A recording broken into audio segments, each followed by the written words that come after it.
Senate senate जी चूंडियूं peoples party के वरी कामयाबी थी है ऐं पीपल्स पार्टी एक दफ़ो वरी मेजॉरिटी सां चाहे सिंध जे अंदरि हुकूमत हुजे मर्कज़ में हुजे पीपल्स पार्टी जो तमामु वॾो रोल आहे हिन वक़्तु गवर्नमेंट्स जे अंदरि छा चवंदो? पाकिस्तान पीपल्स पार्टी जो तव्हां सही ॻाल्हि कयो था, तमामु वॾो रोल आहे ऐं तमामु वॾी अक्सरियत अलाह जी महिरबानी सां असांजी सिंध में आहे। 117 मेंबर आहिनि असांखे सिंध असेंबली में ऐं मां सम्झां थो तारीख़ में एॾी वॾी अक्सरियत पाकिस्तान पीपल्स पार्टी खे कोन मिली आहे ऐं मर्कज़ में बि असांजो सही ॻाल्हि आहे अहम किरदारु आहे ऐं जेकी आहे महांगाई ऐं जेकी मुल्की सूरत हाल आहे उहा पंहिंजी जाइ ते गंभीर आहे, ॾुखियाई ज़रूरु आहे, पर इंशाअल्लाह ताला तव्हां ॾिसंदा त उमेद त इहा ई आहे कयूं था त कुझु टाइम सही तरीक़े सां स्टेबिलिटी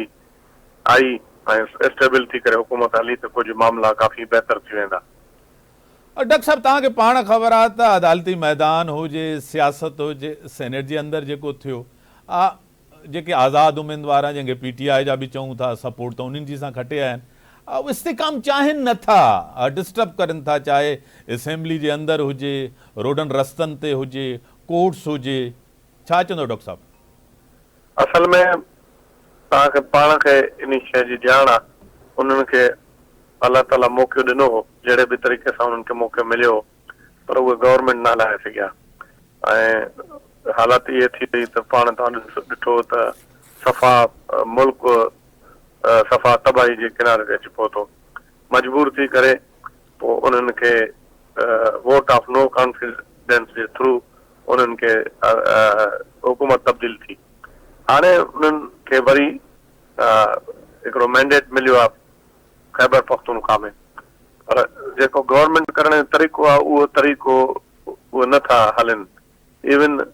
उन्हनि खे कोर्ट हुकुम ॾिनो त तव्हां नवां जेके मेंबर आहिनि उन्हनि खे हलफ़ करायो, रिज़र्व सीट कोर्ट जो हुकुम बि न मञियो ऐं जहिड़े नमूने सां उहे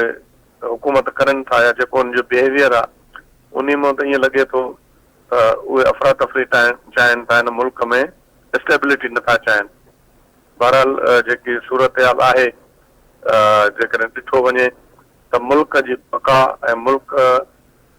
में जेकी अफ़रा तफ़री आहे उनजो वाहिद हल इहो आहे त पॉलिटिकल स्टेबिलिटी थिए, मेच्योरिटी जो इज़हार करनि ऐं पंहिंजो सियासी किरदारु अदा करनि। अॻे बि उन्हनि पंहिंजी हुकूमत हुई ऐं उन में जॾहिं हुई हुकूमत त जेको उन्हनि जो रवैयो तव्हांखे पाण ख़बर आहे, उनजो रवैयो इहो आहे त जेकॾहिं असां हुकूमत में आहियूं